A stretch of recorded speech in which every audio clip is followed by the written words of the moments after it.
Assalamualaikum warahmatullahi wabarakatuh. Bertemu kembali di mata kuliah Psikologi Agama.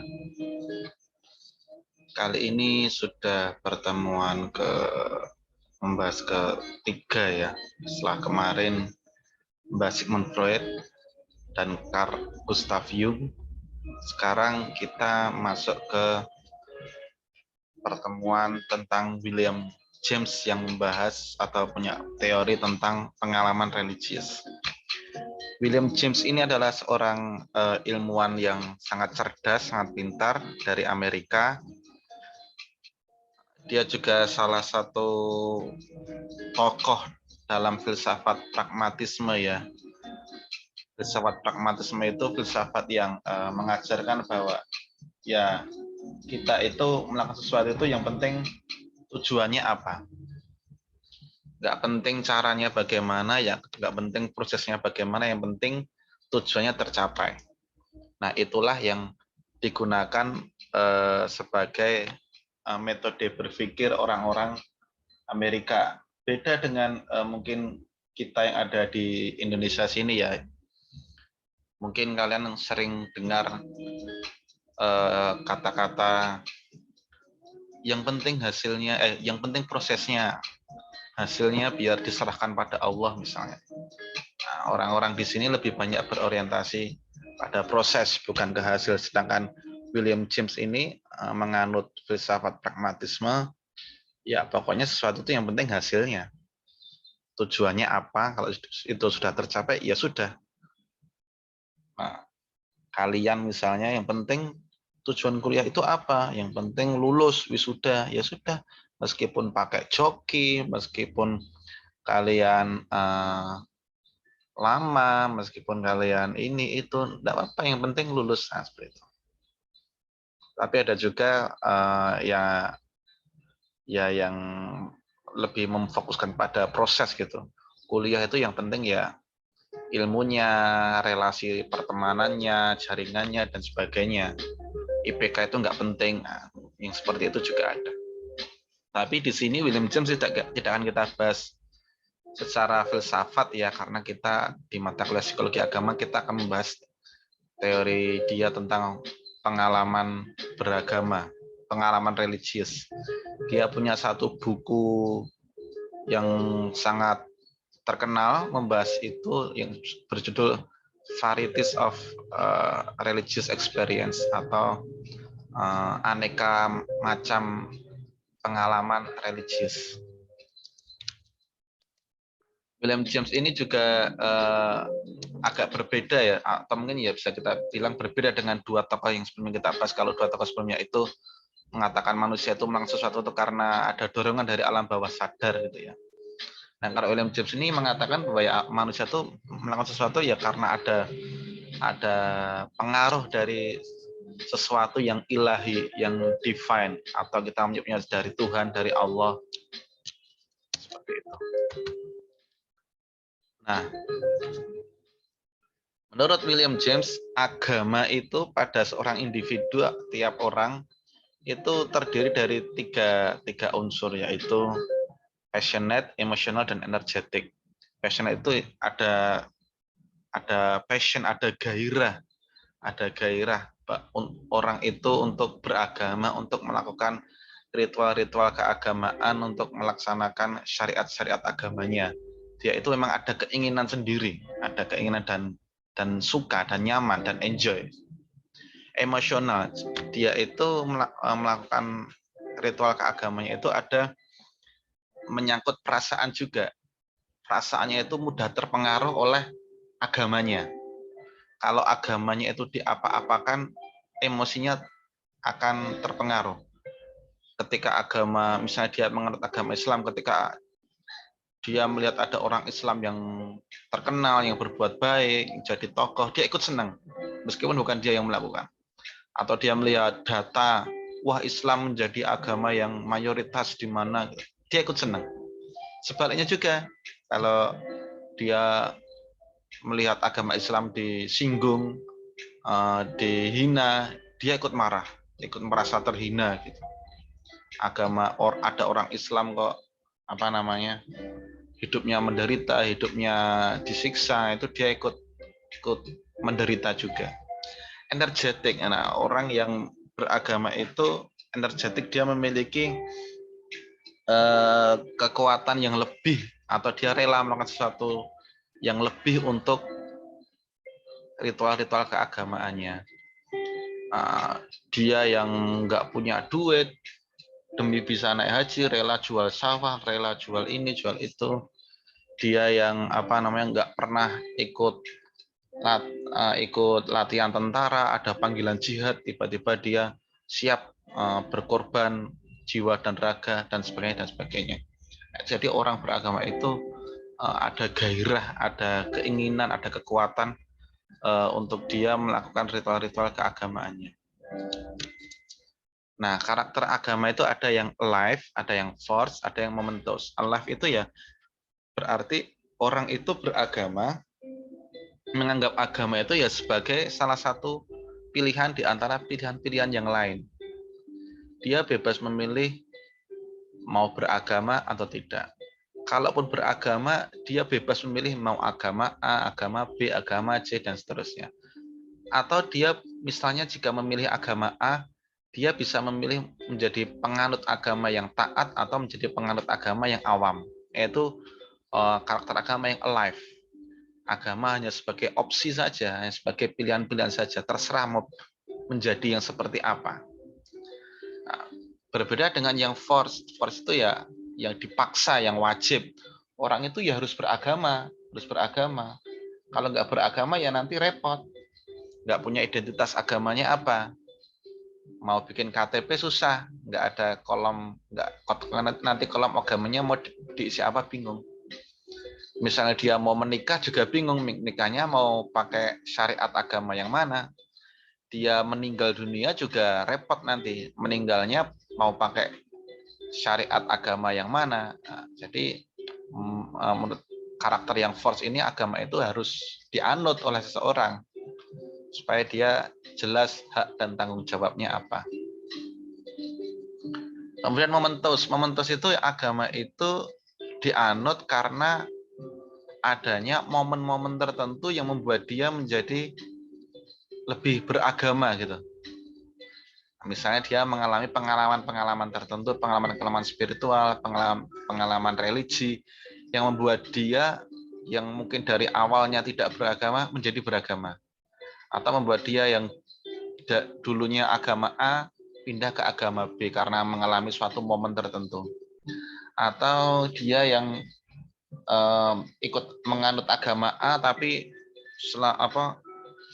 orangnya itu awam, banyak dosa, sering melakukan maksiat, sering melanggar perintah agamanya, karena ada momen-momen tertentu, atau dia mengikuti pengajian ustadz tertentu, kemudian dia tercerahkan, mendapatkan momennya, lalu kemudian dia hijrah, tobat, nah itu juga termasuk momentous juga.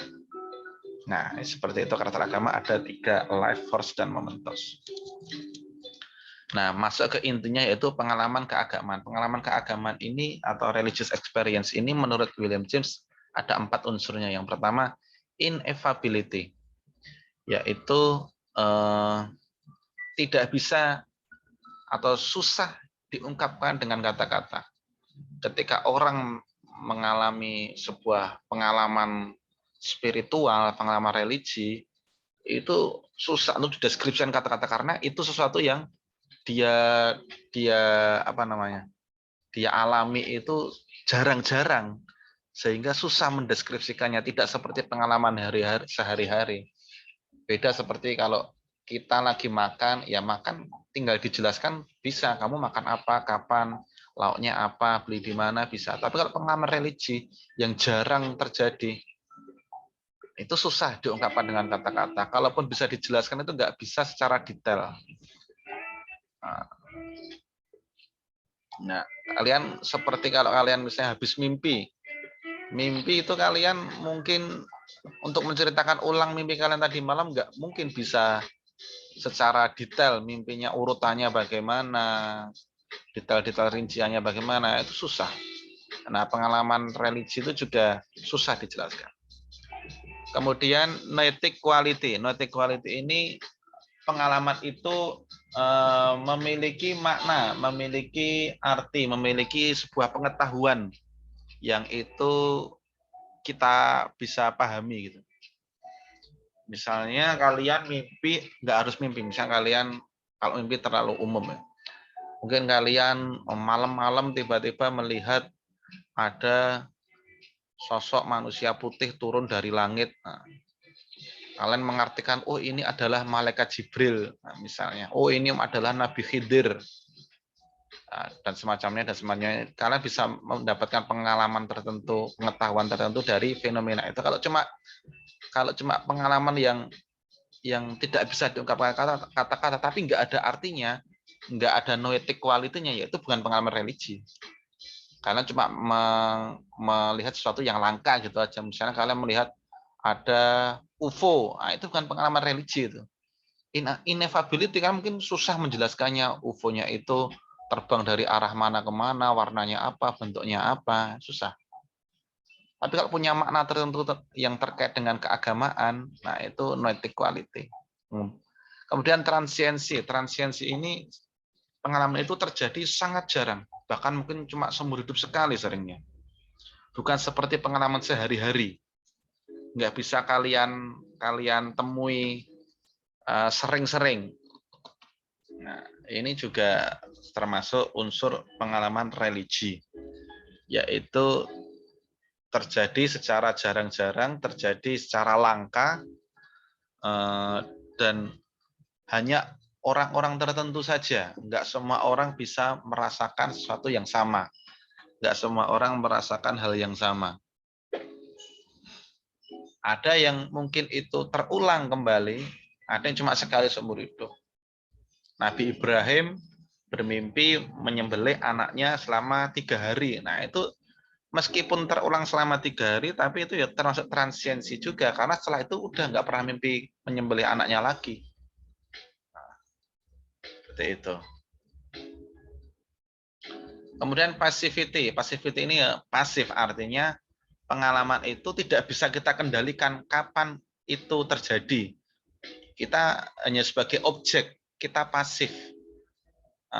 Terserah Tuhan mau mengasih pengalaman itu kapan. Kalau itu terjadi ya berarti sudah jatah kita, jadwal kita. Nggak bisa kita menjadwal sendiri. Nanti malam saya ingin mengalami pengalaman religius, nggak bisa. Nah itu salah satu unsur pengalaman religi menurut William James, yaitu passivity.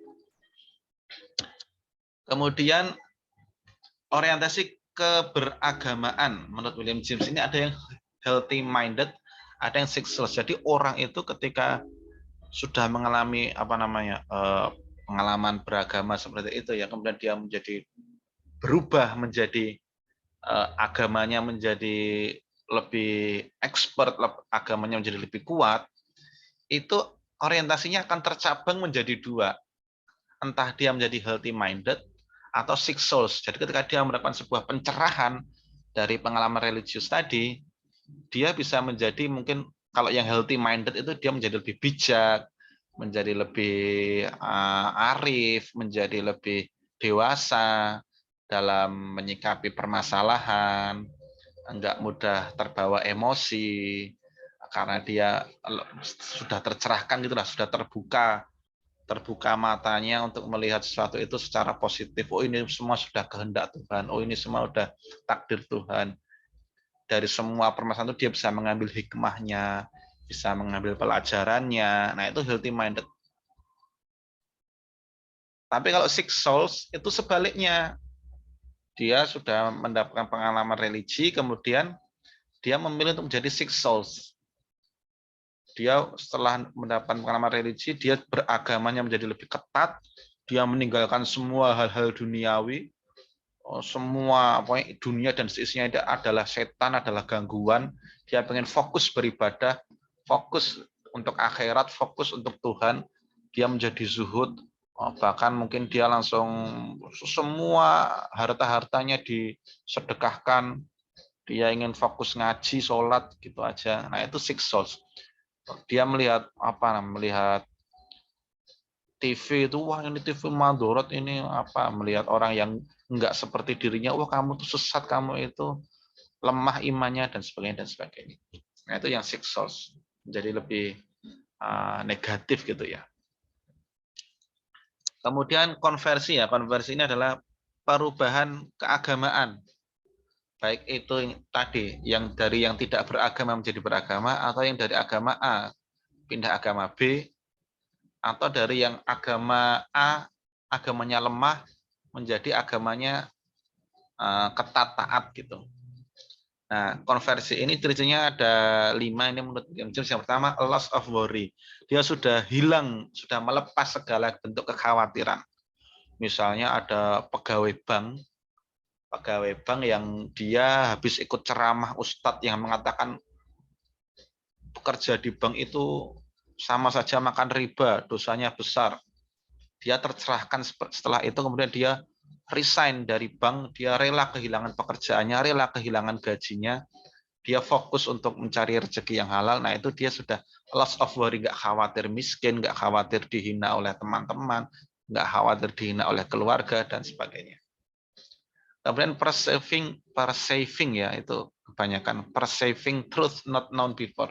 Dia menyadari suatu ilmu yang sebelumnya tidak dia sadari. Mungkin dia sudah tahu ilmunya, tapi dia nggak melaksanakan. Tapi setelah dia mendapatkan pengalaman religi, kemudian dia jadi melaksanakannya. Misalnya dia dulu waktu masih awam, dia tahu sholat itu wajib, tapi nggak mau melaksanakan. Setelah dia tercerahkan, mendapat pengalaman religi, kemudian dia baru melakukan sholat 5 waktu. Orang yang kerja di bank itu tahu kalau riba itu haram, tapi setelah ikut pengajian ustadz, bahayanya riba ini itu, dia baru tercerahkan, sadar, akhirnya dia mantap untuk resign dari bank.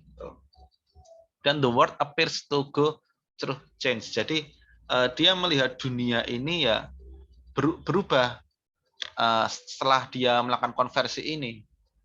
Dia melihat dunia itu tadi ada yang healthy minded, ada yang sick souls.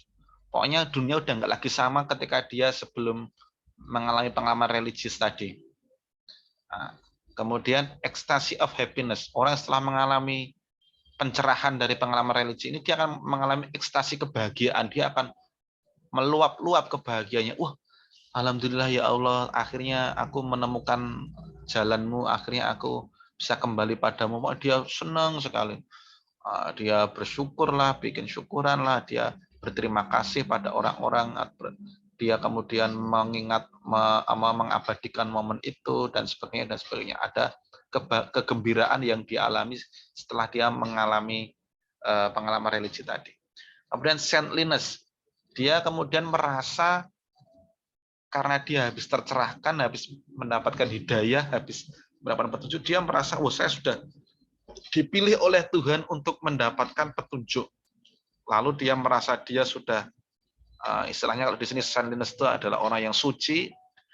Dia akan melihat orang lain itu menjadi nggak suci, menjadi orang yang sesat, menjadi orang yang jauh dari agama, dan merasa dia sendiri yang paling agamis, dia sendiri yang paling mendapat hidayah. Yang lain itu merasa, oh kalian itu belum dapat hidayah, semoga kalian dapat hidayah. Nah, gitu. Ini loh saya sudah dapat hidayah, saya sudah bertobat, saya sudah hijrah. Nah, kalian bakal sering melihat seperti itu pada orang-orang yang masih awal-awal berhijrah atau konversi ini, mungkin seperti itu. Atau kalian malah pernah melihat ustadz-ustadz, ulama-ulama yang mu'alaf, lalu dia menghina agamanya yang lama. Nah, ini salah satu contoh saintliness dalam konversi. Memahami pengalaman keagamaan ini ada yang eksperiensial, ada yang proporsional. Jadi pengalaman keagamaan itu bermakna atau tidaknya ini ada yang eksperiensial, ada proporsional. Eksperiensial itu ya ada orang yang mengalami pengalaman religi, ya tapi sudah berhenti di situ saja. Dia nggak bisa memaknai, nggak terjadi perubahan apapun dalam hidupnya, tapi dia bisa menceritakan itu. Ya ini terjadi ineffability, nggak bisa dicegah dengan kata-kata. Noetic quality-nya ada, ini ada nilainya, ada pengetahuannya adalah ini. Itu juga transiensi, jarang terjadi, cuma sekali seumur hidup. Kemudian passivity, dia nggak tahu kapan terjadi, tiba-tiba terjadi. Tapi dia nggak ada perubahan sama sekali, nggak ada ilmu pengetahuan wisdom yang kemudian membuat dia berubah untuk konversi atau berubah pengalaman berubah keberagamaannya, nggak ada. Tapi ada juga yang eksperiensial plus proporsional. Dia bisa mengambil pelajaran dari itu. Oh, ini adalah pesan dari Tuhan untuk saya supaya saya berubah. Nah, itu proporsional. Lalu ada juga yang tidak eksperiensial tapi proporsional. Nah, jadi dia nggak mengalami suatu pengalaman religi tertentu, tapi dia melakukan proporsional. Dia mendapatkan pengetahuan atau ilham atau petunjuk itu dari hal-hal yang biasa-biasa saja. Misalnya dari makan. Makan itu kan sesuatu yang bisa dijelaskan, tidak ineffability. Nggak ada noetic quality, bukan transiency, bukan apa satunya passivity. Kita bisa makan kapanpun, mau makan apa yang terserah, gimana. Tapi ketika dia melakukan perenungan-perenungan, terjadilah proporsional ini. Dia makan, kemudian dari makan ini dia berpikir, ya Allah, saya makan ini apakah ini dari harta yang halal apa yang haram? Kalau ada satu butir nasi yang haram, bagaimana saya besok bertanggung jawab di yaumul hisab? Nanti kalau ini saya makan harta yang haram, kira-kira apakah badan saya masih bisa mudah untuk melaksanakan sholat, untuk ngaji, untuk belajar? Lalu dia pun kemudian beristighfar, astagfirullahaladzim, dia bertobat, dia berjanji akan mencari harta yang halal. Nah, itu proporsional. Jadi proporsional itu ya pengalaman sehari-hari, pengalaman yang biasa, bukan pengalaman religi tertentu, tapi bisa dia maknai dengan mendalam, dengan renungan-renungan yang mendalam, dengan muasabah-muasabah yang mendalam, akhirnya dia bisa juga mendapatkan konversi seperti itu.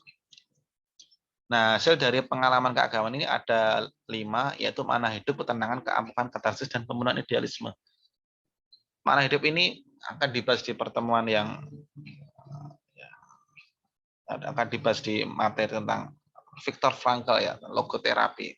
Jadi ya setiap orang itu sebenarnya punya makna hidup. Makna hidup yang dia nggak bisa lepas dari makna hidup yang dia miliki itu. Dia rela kehilangan apapun asal nggak kehilangan makna hidupnya dia. Ada orang yang makna hidupnya itu adalah orang tuanya. Dia rela kehilangan apapun asal orang tuanya nggak kenapa-kenapa. Ada yang makna hidupnya itu istrinya atau suaminya gitu.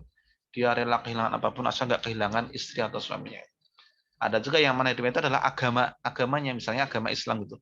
Dia rela kehilangan apapun asal nggak kehilangan agama Islamnya. Nah, itu hasil dari pengalaman religius tadi, dia mendapatkan makna hidup, menemukan makna hidupnya. Kemudian ketenangan itu ya dia setelah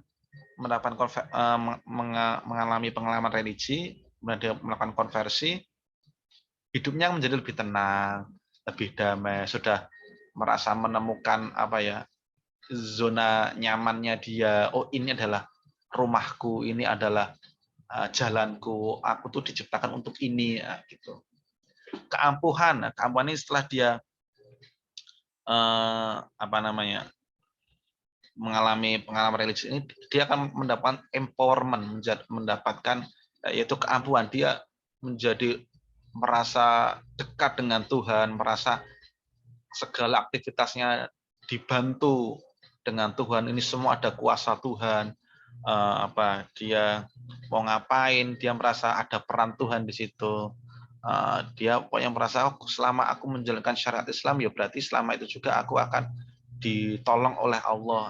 Ada keampuhan seperti itu. Dia merasa nggak khawatir, merasa ada kekuatan besar yang membantu dia.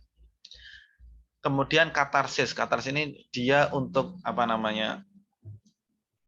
Katarsis itu untuk pelampiasan dari apa-apa yang dia inginkan. Kalau kita menyambung ke materi tentang Sigmund Freud, kan ada katarsis dalam psikoanalisa itu ya, di mana seorang itu ya pengen meluapkan, pengen curhat, pengen pokoknya unek-uneknya semua tersalurkan. Nah, di sini juga katarsis juga merupakan hasil pengalaman keagamaan. Setelah dia mengalami konversi tadi karena pengalaman keagamaan, dia bisa melampiaskan keinginan-keinginan yang dia miliki, tapi di jalur yang diridhoi oleh Tuhan, di jalur yang sesuai syariat agama, sehingga dia merasa lebih lebih tenang.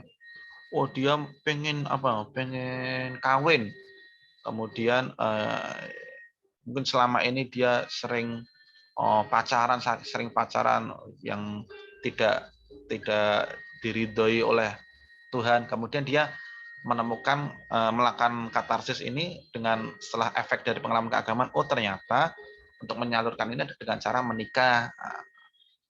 Dengan menikah saya bisa pacaran dengan syar'i, dengan istri saya, mau kapanpun, mau dimanapun. Nah, itu bentuk katarsis contohnya seperti itu. Kemudian pembunuhan idealisme, ya ada orang yang memang idealisme tinggi dan dia merasa setelah mengalami pengalaman religi dan konversi ini memenuhi ambisi-ambisi dia yang idealis. Misalnya seperti Imam Ghazali yang setelah di puncak karirnya dia menjadi seorang rektor di Universitas Nizamiyah, dia merasa hidupnya hampa. Dia berpikir, ini saya hidup untuk apa sih? Kenapa hidupnya datar? Dia kemudian mengembara, melepas semua atribut duniawi dia, kemudian dia mendapatkan pencerahan, menulis kitab Ihya Ulumuddin. Nah, itu kemudian dia terpenuhi pencarian dia selama ini. Jawaban-jawaban dia sudah ketemu. Oh, ternyata ini yang selama ini ku cari. Ternyata akhirnya Imam Ghazali yang dulunya seorang pakar dalam bidang usul fikih, kemudian bertransformasi menjadi ahli di bidang tasawuf di kitabnya Ihya Ulumuddin dan seterusnya. Nah, itu adalah contoh pembunuhan idealisme. Nah, sekarang menguji pengalaman keagamaan. Menguji pengalaman keagamaan itu yang pertama adalah immediate luminousness. Jadi ada pencerahan yang secara instan. Jadi ketika orang mendapatkan pengalaman agama itu, ya ketika itu juga dia akan mendapatkan perubahannya itu ya saat itu. Nggak bisa kita yang tahun 2022 ini berubah atau melakukan konversi gara-gara pengalaman yang terjadi 5 tahun yang lalu, 10 tahun yang lalu. Nah, itu nggak bisa, nggak immediate berarti. Nggak mungkin itu kejadian-kejadian yang lama dulu itu konversinya terjadi sekarang, itu nggak mungkin. Nah, kemudian philosophical reasonableness. Jadi itu secara pengalaman keagamaan itu secara filosofis itu ya bisa dipertanggungjawabkan, logis gitulah. Logis ya, kalau orang misalnya kerja di bank, riba, kemudian dia mendapatkan pengalaman religi apa, misalnya mimpi duit-duitnya itu, duit yang dia miliki tiba-tiba berubah jadi ular yang memakan dia. Oh, dia menyimpulkan bahwa uang yang dia dapat selama ini adalah uang haram gitu. Dia melepas kerjaan di bank. Nah, itu philosophical reasonableness, logis.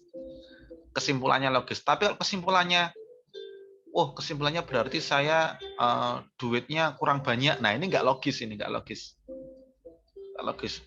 Mimpinya uangnya jadi ular kemudian memakan dia, kok disimpulkan, oh berarti duit saya harus diinvestasikan supaya jadi lebih banyak, harus ada money laundry dan sebagainya. Ini enggak philosophical reasonableness.